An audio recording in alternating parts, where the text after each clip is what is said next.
capítulo 6. A outra informação importante, nós por um tempo vamos ficar no culto pela manhã, só será transmitido à noite no domingo. Nós, a partir do domingo que vem, nós teremos o culto presencial somente. Eu quero aqui fazer um chamado: não fique em casa, não durma até tarde, às 9 horas, você vai estar na igreja. Irmãos, uma igreja estabelecida é uma igreja que ama a palavra de Deus. Tirando aqueles que estão trabalhando, nós temos um número abençoado de pessoas, você deve estar na igreja, você deve participar do estudo. Nós terminamos hoje a explanação do estudo bíblico baseado no sermão de Jesus, aí a vida por intermédio do Filho. Foram 3 ministrações para pregarmos sobre o capítulo 5, verso 16, até o versículo 47. Hoje pela manhã nós tivemos a explanação do versículo 31 até o verso 47. Tivemos a oportunidade de explicar o assunto, um assunto bem, vamos dizer assim, difícil de entender, porque não é uma prática comum nossa, mas explicamos o porquê que Jesus falava da forma que falava.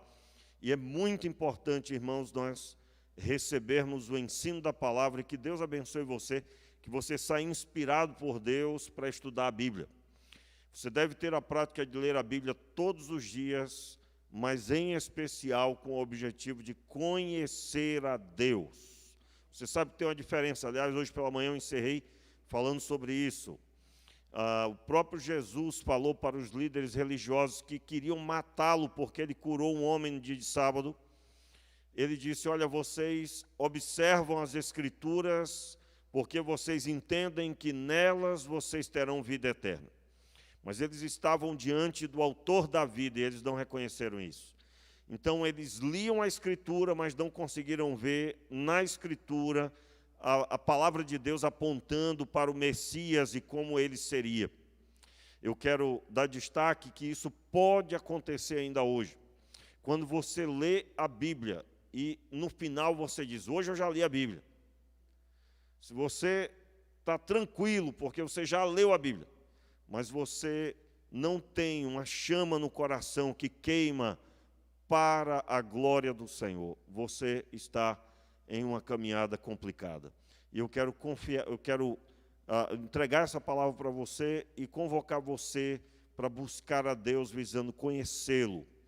Quem conhece o Senhor não consegue viver a velha vida.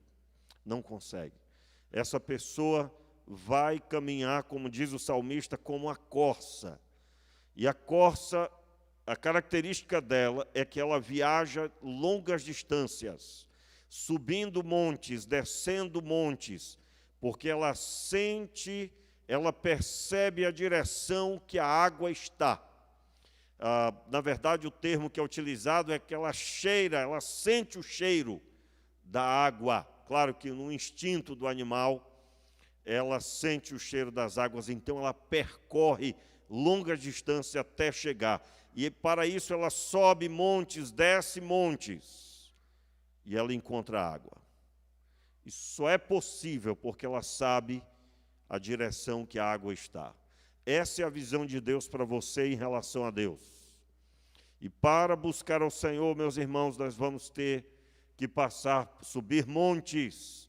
E não é diferente descer montes, porque você já deve ter descido um monte, você percebeu que parece que não há muita diferença, apenas o impacto é diferente. Descer é o impacto, subir é o impacto, descer é um outro, mas os dois têm uma mesma necessidade de objetivo.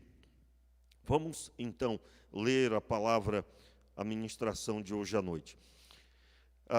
João 6, verso 1 em diante diz assim: depois destas coisas, Jesus atravessou o mar da Galileia, que é o de Tiberíades, e grande multidão o seguia, porque tinham visto os sinais miraculosos que ele operava na cura dos enfermos.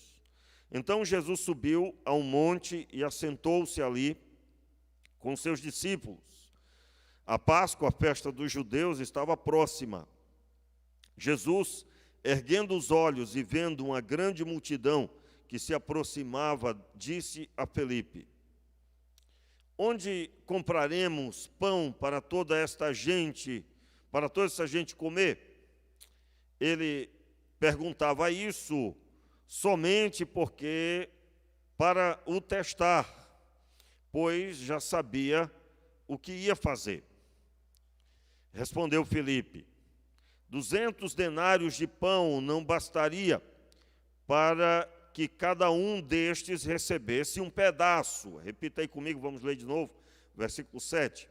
Respondeu-lhe Felipe: 200 denários de pão não bastaria para que cada um deles recebesse um pedaço. Observe aí, um pedaço. Outro dos seus discípulos, André, irmão de Simão Pedro, disse: está aqui um rapaz que tem 5 pães de cevada, pequenos, e 2 peixinhos. Mas o que é isso para tantas pessoas? Vamos repetir o verso 9, ouvindo a voz. Está aqui um rapaz que tem 5 pães de cevada pequenos e 2 peixinhos. Mas o que é isso para tantas pessoas? Disse Jesus: mandai o povo assentar-se. Havia muita grama naquele lugar, e assentaram-se os homens em número de quase 5.000. Então Jesus tomou os pães, deu graças e repartiu-os com os que estavam assentados, e fez o mesmo com os peixes.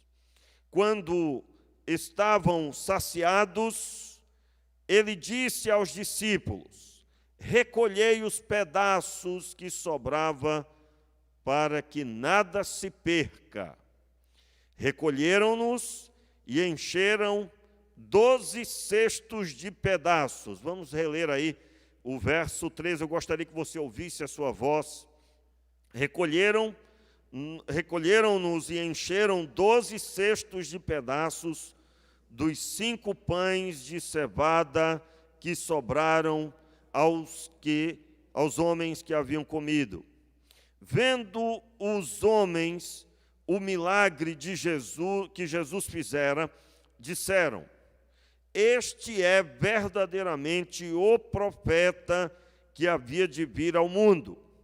Jesus, sabendo que viriam a fim de proclamá-lo rei, tornou a retirar-se sozinho para o monte. Vamos orar? Meu Pai, pedimos a Tua mão viva e poderosa sobre nós. Tem misericórdia de mim, eu consagro a minha vida e te peço, receba, Senhor, esse Teu servo. E eu te peço, Senhor, que o Teu Espírito ilumine as nossas mentes, que os Teus filhos que vão ouvir, que ecoe a Tua voz poderosa nos corações, e que eles, Pai, tenham seus olhos abertos para ver, e eles saiam daqui hoje, Senhor, cheios de Ti, para serem instrumento na vida de outras pessoas. Oramos assim, meu Pai, no nome de Jesus. Amém e amém. Meus irmãos, nós estamos sob a ótica do Evangelho de João, já percorrendo o Evangelho. Nós começamos recebendo o impacto das palavras de João, que estão aí no capítulo 1, versículo 14, e o Verbo se fez carne e habitou entre nós, e vimos a sua glória, glória como do unigênito do Pai, cheio de graça e de verdade. E nós estamos observando aqui, nesse episódio, nós estamos vendo a graça e a verdade. A graça e a verdade estão presentes aqui. Graça porque nós encontramos aqui no texto uma visão fraca, muito pequena dos discípulos, e Jesus, com todo cuidado, ele estava pondo-os ao aprendizado na prática. E ele teve todo o cuidado de ir ao nível deles e trazê-los para um nível acima. E verdade, porque o texto vai falar da capacidade de Deus de cuidar de quem está com Ele. Não se deve, andando com Deus, olhar para o que tem. Não se deve, andando com Deus, olhar para a capacidade das coisas que estão em nossas mãos. Nós percebemos aqui claramente o impacto disso, porque, primeiro, Jesus, ele sabia muito bem o que ia fazer, mas ele pergunta para os discípulos, como é que vocês vão resolver isso? Veja, ele é o líder do grupo, mas ele pergunta para Felipe, como é que vocês vão resolver para que esse povo todo, eles comam os evangelhos de Marcos, de Mateus e de Lucas também narram esse episódio. E todos eles são enfáticos nesse milagre, os detalhes são muito semelhantes, mas um deles destaca que Jesus tinha interesse de que esse povo se alimentasse, porque eles não deveriam voltar daquele lugar que eles estavam para ir à cidade, porque eles iriam desfalecer. Como assim desfalecer? Eles iriam chegar muito exaustos, com fome, com dificuldade, e dado a esse ambiente, poderia afetar as suas vidas, talvez também a sua fé. E o Senhor então olha para os discípulos, e eles estão diante de um desafio. Filipe ouve a palavra e ele diz, olha, nem uma grande quantidade de dinheiro. Ele cita aqui 200 denários de pão. Se ainda que tivéssemos isso, nem se tivéssemos poderíamos dar um pedaço sequer. Veja a linguagem dos discípulos. Eles, na pessoa de Filipe, ele diz, olha, um pedaço só já seria uma grande coisa, mas nem isso será possível com 200 denários. E aí um outro discípulo ouve a palavra, versículo 8, outro de seus discípulos, André, irmão de Simão, versículo 8, acompanhe, permaneça com a sua Bíblia aberta. Ele se envolve ali com aquele diálogo e ele diz, olha, eu tenho aqui um rapaz, não era nem ele que tinha, né? Eu tenho aqui um rapaz que tem 5 pães de cevada pequenos. Irmãos, o discípulo faz questão de dizer, são 5 e são pequenos, né? São pequenos. E 2, aí ele não diz nem peixe, né? Ele diz o quê? 2 peixinhos. Você imagina assim aquele aquário com um peixinho assim nadando. Eu digo, rapaz, um peixinho, né? 2 peixinhos. Mas o que é isso para tantas pessoas? Meu irmão, o cabra tem que ser uma pessoa corajosa para falar isso diante de Jesus, né? Agora, é claro, nós vamos dizer isso porque nós estamos diante da história toda. Olha só, nós estamos diante da história toda. Você já leu o Evangelho todo, você já leu certamente a Bíblia toda, os que já têm aí pelo menos um ano de crentes, se não leu toda, mas já leu bastante. E, é claro, você está assim olhando e diz, rapaz, mas como é que pode falar um negócio desse, né? Mas eu gostaria que você observasse com a visão de quem está vivendo o momento. Os evangelhos não estavam escritos, eles estavam sendo vividos aqui. E essa é a palavra do apóstolo João. E vimos a sua glória. Nós estamos pedindo que Deus nos mostre o que João viu. Nós estamos pedindo que no texto do evangelista João, ele nos mostre o que ele mostrou para João, que impactou tanto a vida de João, que ele disse, eu tenho que escrever tudo isso. Eu tenho que registrar tudo isso. Irmãos, eu estou aqui, quero retornar com essa palavra. É essa a diferença que Deus quer gerar em nós. Um impacto com a experiência com Ele, que gere a nossa vida se mover para anunciar. O evangelista não se vê ao ponto de ficar para si com a experiência, mas ele registra a experiência. E nós temos ela aqui em nossas mãos. A palavra de Deus, então, ela declara que eles tinham uma visão curta da resolução de problemas. Quero aqui dar destaque que quando o Senhor Deus conduziu o povo de Israel no deserto, Ele alimentou com maná que desceu do céu. Quando o povo quis carne para comer, Ele fez as aves voarem para o deserto. Se você for estudar sobre o assunto, você vai descobrir que isso não é possível. Isso não é possível. Mas Deus quebrou a própria regra que Ele estabeleceu, aonde, é claro, determinado tipo de aves, elas não vão voar rumo ao deserto, não vão fazer isso. E aí, Deus, mostrando seu amor para com o seu povo, sua misericórdia, Ele quis alimentá-los com carne, eles estavam cansados do maná, e aí Deus fez. Deus alimentou, Deus cuidou, Deus deu água para beber, e Deus poderia, irmãos, ter feito a água brotar do chão onde eles estavam, e o povo só estender a mão e para tomar água. Mas Deus fez a água sair da pedra, para deixar claro que, ainda que seja da pedra, se fosse do chão já era um milagre, porque eles estavam aonde? No deserto.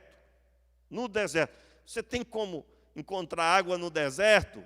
Tem como encontrar? Atualmente Israel tem encontrado, mas tem que cavar longas distâncias de profundidade de poços, o nosso famoso poço artesiano. Sim, Israel atualmente explora isso, e é claro, é só uma pequena parte da água que eles utilizam, o restante, a maioria, é água dessalinizada. Mas naquele tempo não tinha nada disso, não tinha absolutamente nenhuma tecnologia, ferramenta, nada disso. Deus, se Ele tivesse feito brotar do chão, já seria um grande milagre. Mas Ele quis que saísse da pedra. E isso, irmãos, porque Deus quer quebrar uma pedra chamada nosso coração. Nosso coração. E aí, eu estou recordando isso porque esse era o ambiente da época. Os discípulos conheciam essa escritura, o Antigo Testamento, e eles estavam com o verbo vivo, e o verbo vivo pergunta: como haveremos de dar de comer a estes? E então eles colocaram empecilho para conseguir. Quando Jesus ouve a palavra de André, ele então diz, olha, disse Jesus, mandai o povo assentar-se, versículo 10. Havia grama no lugar, então eles sentaram em grupos, esses grupos de 50 que os outros evangelhos vão narrar com mais cuidado.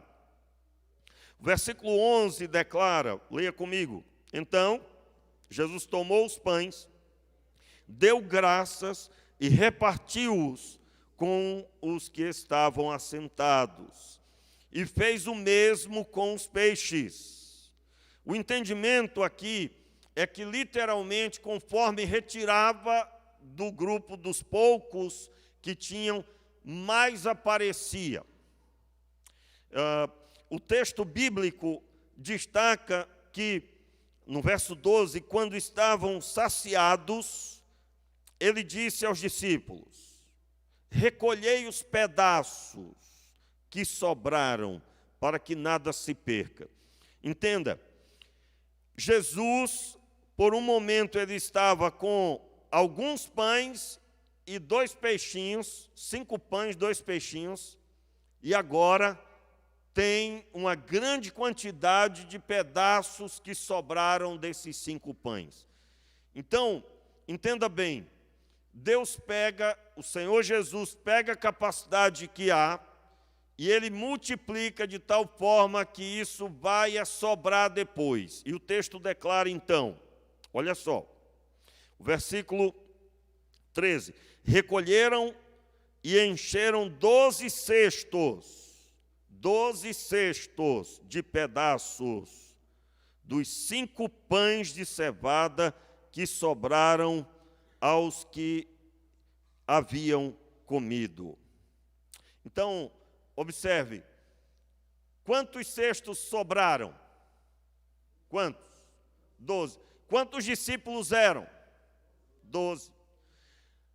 Quantas pessoas foi preciso para os 12 cestos? 12. 12 pessoas. Cada discípulo, ele carregava um dos 12. Quem é que eram os assessores ali que administravam? Os discípulos, está muito claro. Jesus disse, olha, fazei com que eles se assentem. Quem organizou os grupos foram os 12. Os 12 se moveram. Então, na hora de juntar os pedaços, eles tiveram que ir entre os grupos, e os cestos foram cheios. Cada um carregou. Quando alguém olhava para aquele cesto na mão de cada um dos discípulos, e principalmente os próprios discípulos, eles estavam carregando o resultado de 5 pães e 2 peixinhos. Eles estavam carregando isso. Olha o impacto disso. A realidade dos discípulos e a realidade do que os discípulos têm quando Jesus põe a mão dele sobre a sua palavra. O verbo vivo profere a palavra. Ele ordena. Então agora suas mãos estão cheias, não de 5 pães, não de 2 peixinhos, mas de um cesto cheio de pedaços. E quando a Bíblia registra pedaço, alguém diz assim, mas pastor, mas pedaço era o pão inteiro. Meu querido, esse pessoal, eles comeram a se fartar, eles já estavam saciados. Eles já estavam saciados. Ali nós temos a clara manifestação de que Jesus, ele alimenta todo mundo. E os discípulos precisavam entender que quem move o sustento é o Senhor. Quem move a capacidade de realização é Deus. Agora, entenda bem aqui, porque em Atos dos Apóstolos você não vê um episódio de multiplicação de pães. Em Atos dos Apóstolos, a igreja cheia do Espírito, você não vê um episódio de multiplicação de peixes. Notaram isso? Agora, a igreja deixou de manifestar o poder de Deus. Ela estaria enferma, atrofiada, porque não teve esses milagres. Seria. Eu quero ler com você Marcos 8. Vamos responder aí a pergunta. Abra aí a sua Bíblia em Marcos capítulo 8. E nós vamos entender o porquê que Jesus, o que é que Jesus queria ensinar os discípulos com isso. Claro, todo mundo foi abençoado, né, irmãos? A multidão foi abençoada vendo o poder de Deus. Que coisa boa. Mas há um fator muito maior. Marcos, no capítulo 8, eu quero ler aí a partir do versículo 14. O título aí é o fermento dos fariseus. Amém, irmãos? Todo mundo está acompanhando? Diz assim a palavra. Os discípulos se esqueceram de levar pão, e no barco não tinham consigo senão um só. Quantos pães eles tinham? Quantos pães? Só um. Preveniu-os Jesus, dizendo, olhai, guardai-vos do fermento dos fariseus e do fermento de Herodes. Eles discutiam entre si, dizendo, é porque não temos pão. Olha só aí, irmãos. É porque não temos pão. Jesus, reconhecendo o seu argumento, lhes perguntou, por que discutis sobre o não terdes pão? Ainda não consideraste, nem compreendestes? Tendes o coração endurecido? Tendo olhos não vedes, e ouvidos não ouvis? Não vos lembrais, quando partis 5 pães entre os 5.000, quantos cestos cheios de pedaços recolhestes? Responderam-lhes, repita, meu irmão, 12. Você pode dizer 12. E quando partir os 7 pães para 4.000, quantos cestos cheios de pedaços recolhestes? Responderam, 7. E pastor, aí foi só 7 na segunda multiplicação, nós vamos chegar lá, mas ainda tem caminhada para frente, né? Não vou falar, tem que falar, né? 7 é o número da totalidade, o número que, quando utilizado em toda a Bíblia, tem uma linguagem do plano perfeito, o plano alcançado. Então está dentro da glória aí, da bênção. Mas a minha ênfase aqui é, verso 21, ele lhes disse, não entendeis ainda, você pode repetir o verso 21? Ele lhes disse, quem falou? Jesus. O que foi que ele disse? Não entendeis ainda. Note, logo no versículo 15, Jesus, ele faz um alerta para os discípulos. Ele diz, olhai, guardai-vos do fermento dos fariseus e do fermento de Herodes.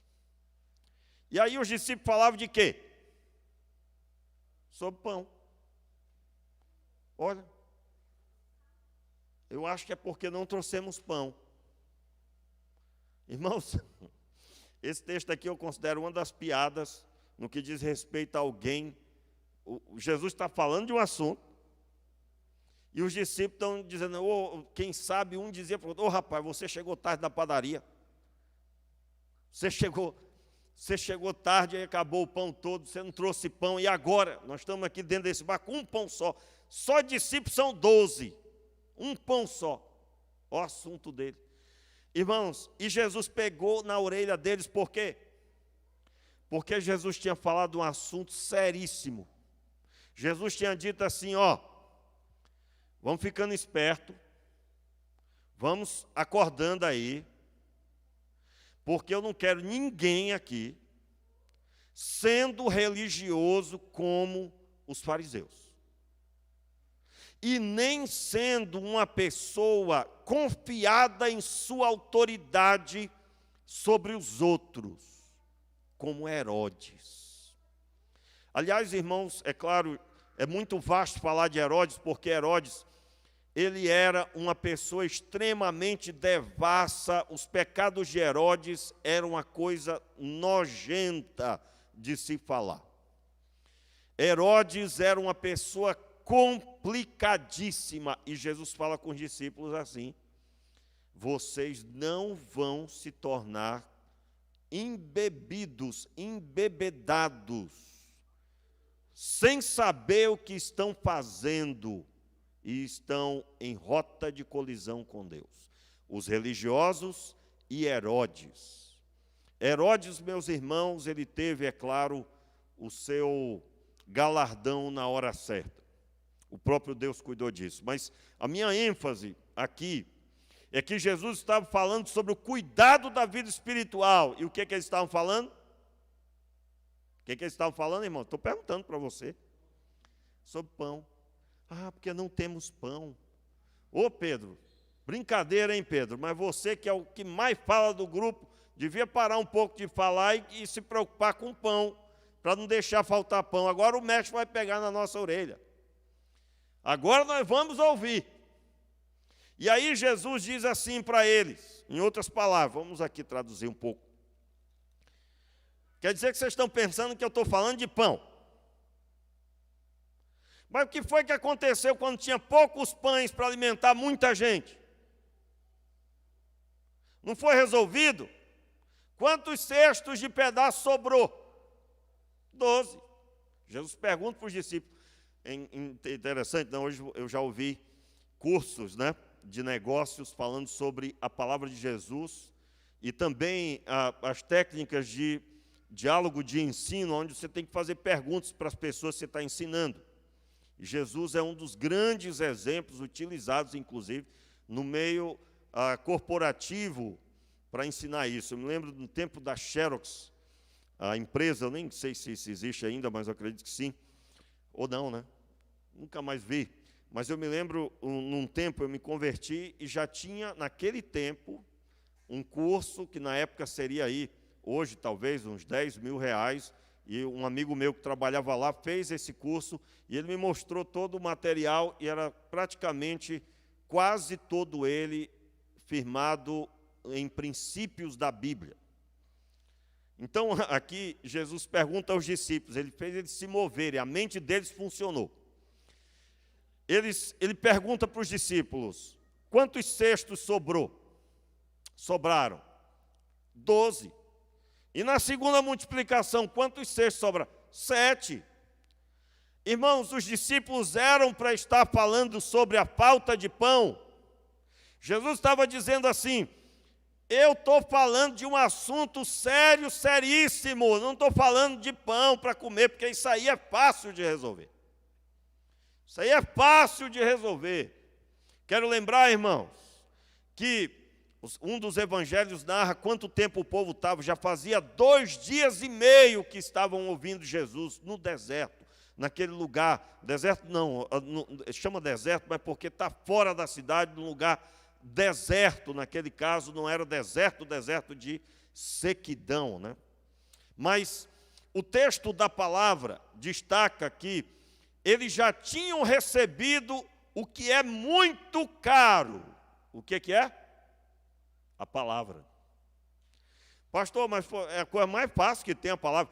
Meu irmão, para eles ouvirem o evangelho 2 dias e meio, Jesus curou muitos enfermos. Eu tenho dito aqui que os milagres, eles devem apontar para chamar a atenção do povo, para ter palavra, pregação. Quando você entrar na casa e tiver alguém doente, ali é uma oportunidade. Ore pelo enfermo. Quando Deus curar o enfermo, ali naquela hora, aí você vai pregar com autoridade. Quantos creem? Quantos creem? Então, é para a glória de Deus, não para aparecer. O que é que Jesus está nos ensinando, irmãos? Que ele multiplicou pães e peixes, mas para dizer para os discípulos que isso é fácil de resolver. Mas o caro é a transformação do coração, e isso só vem com a palavra de Deus. Eu quero dizer aqui que não foi o contrário. O povo chegou, não ouviu nada de Jesus, não sabia nem quem era Jesus. Então Jesus fez a multiplicação dos pães e peixes. Não. O povo ouviu a palavra, e aí ele multiplicou os pães e os peixes. E aí Jesus, depois da multiplicação, texto de Marcos 8, o que tem logo antes aqui? Antes de Jesus falar isso, tem a segunda multiplicação dos pães. A narrativa, logo no começo do capítulo 8 de Marcos, a segunda multiplicação dos pães. Esse milagre acontece 2 vezes. O que é que Jesus estava plantando no coração deles? Não gastem tempo pensando nas coisas fáceis. Pastor, agora o senhor embaralhou minha cabeça. Não, irmão, deixa eu dar para você mais um indicativo disso que eu estou falando. Mateus, no capítulo 5, tem um sermão, o famoso sermão das bem-aventuranças, sermão do monte. Jesus chega ao ponto de dizer, não vos preocupeis com o que haveis de comer, beber e vestir. E ele faz a comparação, ele disse, olha, observai os lírios do campo, observai as aves do céu. E ele destaca que Deus cuida de cada um deles. Não sois vós mais valiosos, em outras palavras, do que tudo isso? Sim, claro. Pastor, mas como assim mais valioso? Hoje em dia o mundo quer transformar esta terra em algo mais valioso do que o ser humano. É a famosa ecologia. Eu quero dizer que a Bíblia é a favor da ecologia, tá, irmãos? Mas não essa ecologia que elege a ecologia como algo superior aos homens. Como assim? Até os filmes narram o ser humano sendo destruído para que a terra viva. capeta sem vergonha. Pense num capeta sem vergonha, é o capeta mesmo. E ainda tem quem injeta dinheiro nisso. Já notaram isso no cinema? Já notaram? Aparece lá um robô de outro planeta. Esse é 1912, se não me engano. Não lembro mais. Não, um dia depois de amanhã. Não lembro. Deixa para lá. Mas vem um ser de outro planeta, destrói tudo. E aí começa tudo de novo. A terra é mais importante. Eu quero lembrar você que Deus gastou 5 dias criando os céus e a terra. 5 dias, do começo ao fim. Claro, no princípio criou Deus os céus e a terra, mas o investimento na terra em si, porque o texto diz, e a terra era sem forma e vazia. Sem forma por quê? Porque ela não estava ainda da forma que Deus queria deixar, e no 5º dia ele deixou ela da forma que ele queria deixar. Separou os mares, fez os continentes se formarem, levantou aqui, abaixou acolá, fez os rios, separou tudo, irrigou, construiu tudo, fez com que os animais existissem, as plantas, tudo. E o 6º dia ele separou para fazer o homem e a mulher. A Bíblia vai dizer que é a coroa da criação. Ou seja, não existe rei sem coroa, né, irmãos? Essa terra só é bonita, só é maravilhosa para Deus com um homem nela. Um homem nela. Aliás, é um bom divertimento. Tem um filme, né, que mostra... Não vou contar aqui o final, porque não vou dar, né? É o final do filme. Mas tem um filme que narra uma pessoa no espaço, eu esqueci o nome, alguém me ajude aí. Uma pessoa, não sei o que, Bullock, é a atriz principal, e ela está no espaço e ela lá está em maus lençóis até que ela volta para a Terra, e no final, tem um final extraordinário. Eu queria, depois eu tenho até que pesquisar isso, porque eu assistindo há bom tempo, quem lembrou do nome do filme aí? Ninguém lembrou, não é possível. Quando ela pisa na terra, depois de muito sofrimento fora dela, eu olhei para aquele final e disse, leu a Bíblia. Leu a Bíblia. Essa pessoa que fez esse filme leu a Bíblia. Porque a mensagem que é deixada com a cena final, a interpretação é, o homem é para ficar com o pé na terra, que Deus deu a ele. E a Bíblia vai dizer isso, que os céus são do Senhor e a terra ele deu aos filhos dos homens. Então, a terra só existe por causa do homem. E Deus criou o homem para estar nela. Portanto,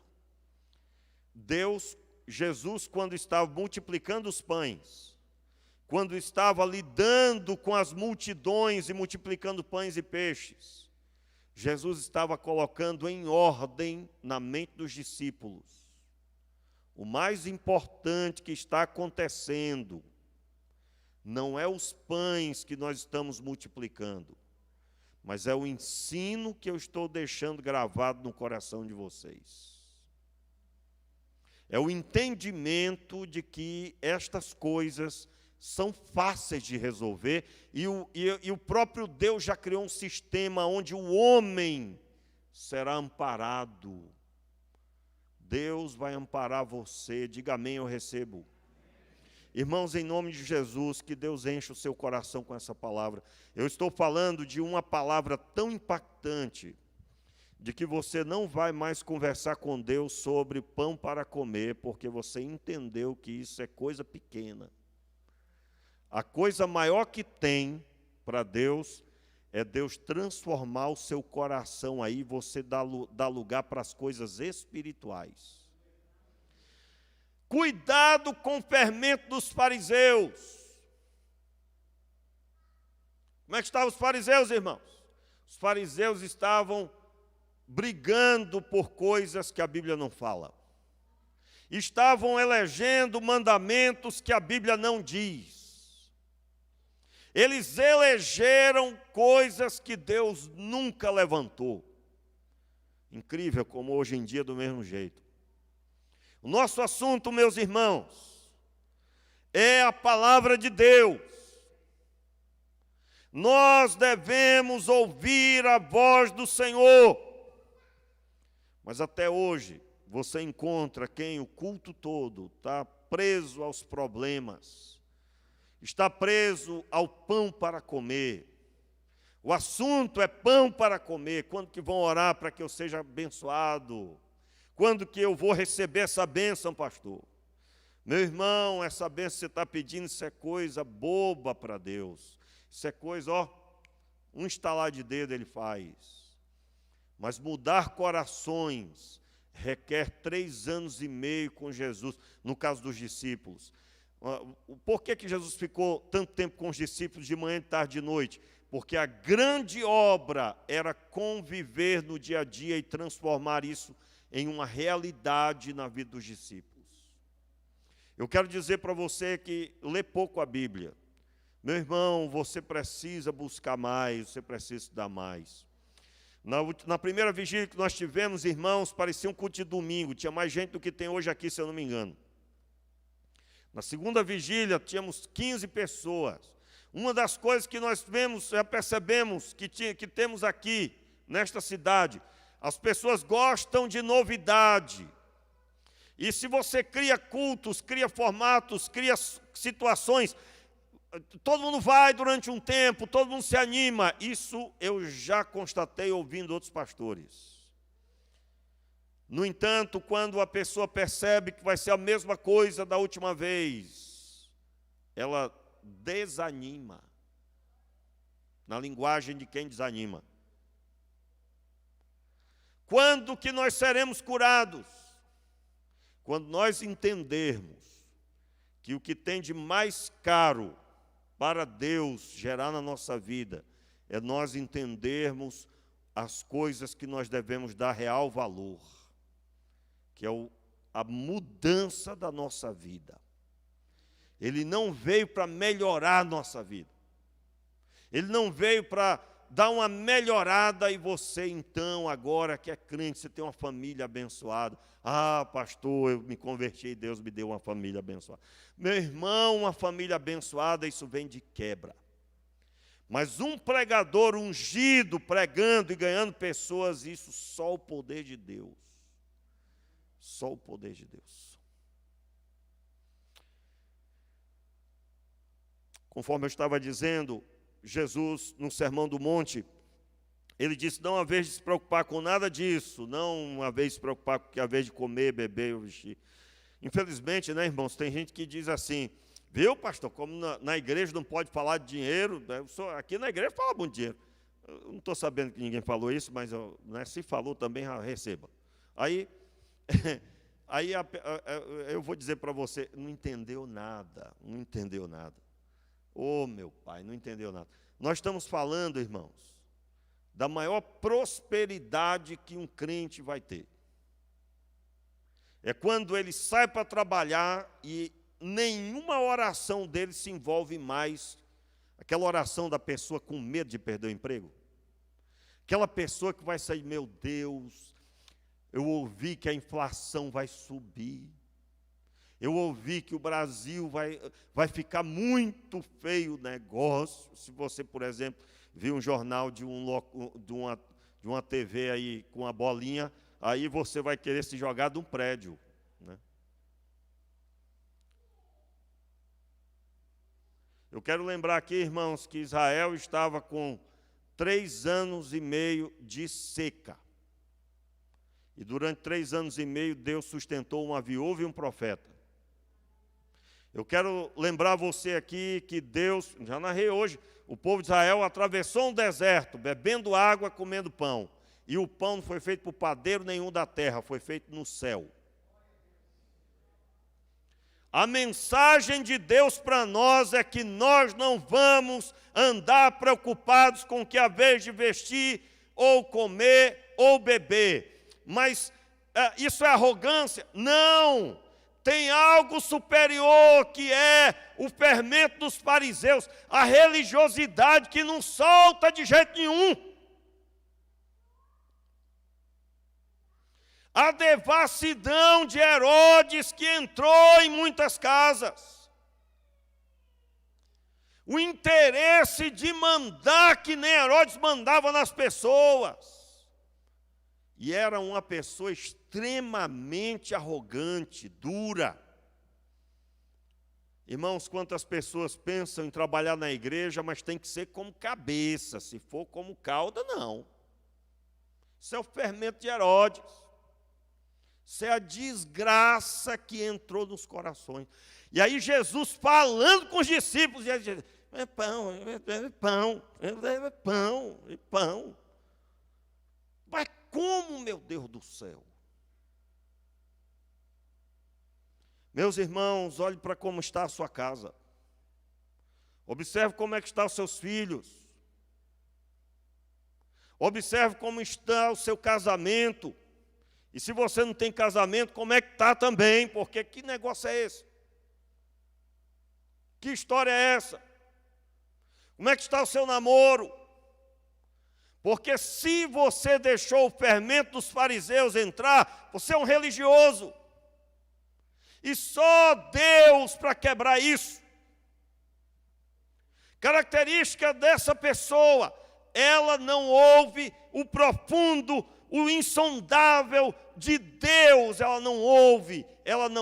O pastor está pregando aqui, ela diz, o pastor prega muito difícil, ele foi em Gênesis, e o homem agora, e ele foi em Mateus, mas não é João, não é na ótica de João, não é possível isso, mas meu Deus do céu, coitada da pastora ali interpretando, como é que deve ser de Gênesis a Apocalipse, né? Se você conversar com ela, você vai ver que não é fácil, não. Mas é o que o Senhor está ministrando. Meus irmãos, o meu coração está sofrendo, doendo, pregando aqui. Porque até hoje, nós temos igrejas inteiras que o assunto só é o pão para comer. Mas a transformação de pessoas que conhecem Jesus. O que é que Deus quer fazer? Eu encerro. Deus quer transformar a sua vida de forma tal que quando você fale de Jesus, as pessoas vejam Jesus. Deus quer mudar a sua história de tal jeito que aonde você estiver, você vai impactar as pessoas. Foi isso que Jesus estava fazendo. Jesus estava esperando do lado de fora de uma cidade, irmãos, e ganhou uma cidade para Deus. Uma mulher trouxe uma multidão. Jesus ficou 2 dias lá, pregamos aqui algumas mensagens. Mulher samaritana. Estava projetado? Não. É o seu dia a dia. Você projetou encontrar as pessoas que você vai encontrar? Nessa semana, quantas pessoas você encontrou? Meus irmãos, a religiosidade é tão grande que muitos não sabem nem que a pessoa é crente, quanto mais o milagre acontecer. Então a minha oração é que Deus enche o nosso coração de tal jeito, irmãos, que Deus vai usar você para milagre, vai ter milagre em nome de Jesus, diga amém, eu recebo. Mas você está ali entendendo, Senhor, glória a Deus, o milagre aconteceu. Agora, se sente aí, meu povo, que eu quero pregar para vocês. E assim disse Deus. E aí o poder de Deus agora para transformar os corações. Meu irmão, fique de pé no seu lugar e que o Senhor tenha misericórdia de nós. Já vai fechando os olhos, já vai orando, dizendo, Senhor, me liberta, Senhor, muda a minha vida, transforma meu coração. Em nome de Jesus, em nome de Jesus. Meu Pai, nós estamos diante de Ti e te pedimos, Senhor, mude a nossa história. Mude a nossa história, Senhor. Mude a nossa história, Pai. Mude a nossa história, meu Deus. Retira toda a pobreza espiritual. Dai-nos a riqueza do conhecimento de Ti, Senhor. Nós precisamos, Senhor, nós precisamos de transformação da nossa vida. Tira de nós todo o materialismo que eu digo, Senhor, o entendimento de que a vida parece só gira em torno das coisas. Senhor, e enche o nosso coração com anseio pela transformação do nosso coração. Oh Pai, transforma. Que a Tua palavra seja a nossa ênfase. Que nós venhamos a buscar a Tua palavra de forma tal que uma cachoeira de rio de Deus flua de nós, Senhor. Meu Pai, transforma o nosso coração. Nós queremos amar o Senhor, a Sua palavra. Senhor, eu te peço, levante os jovens, Senhor. Jovens que vão se preparar para serem os pregadores, Senhor. Levanta, Senhor, os adultos para exercer o ministério que eles já sabem desde a juventude. Levanta, Senhor, os mais experientes, vivendo a obra do Senhor de forma tal que as pessoas vão olhar e dizer: não há dificuldade para ser usado por Ti, Senhor. Nem a juventude, nem a vida adulta, nem o período da melhor idade. O grande empecilho, Senhor, foi tirado. Jesus Cristo se manifestou. Cristo está em nós. E nós pedimos, Pai, que o Senhor se revele na nossa vida, transformando a nossa visão. Nós que temos palavras como as dos discípulos, são tão poucos pães e peixes para essa multidão.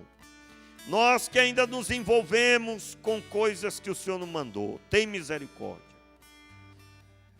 E transforme a nossa vida, Senhor. Abre os nossos olhos. Levante as suas mãos. Jesus proferiu a palavra sobre os discípulos, dizendo: vocês não estão vendo? Que é isso que vocês não estão vendo? O coração de vocês é endurecido. E peça agora: Senhor, quebra o meu coração.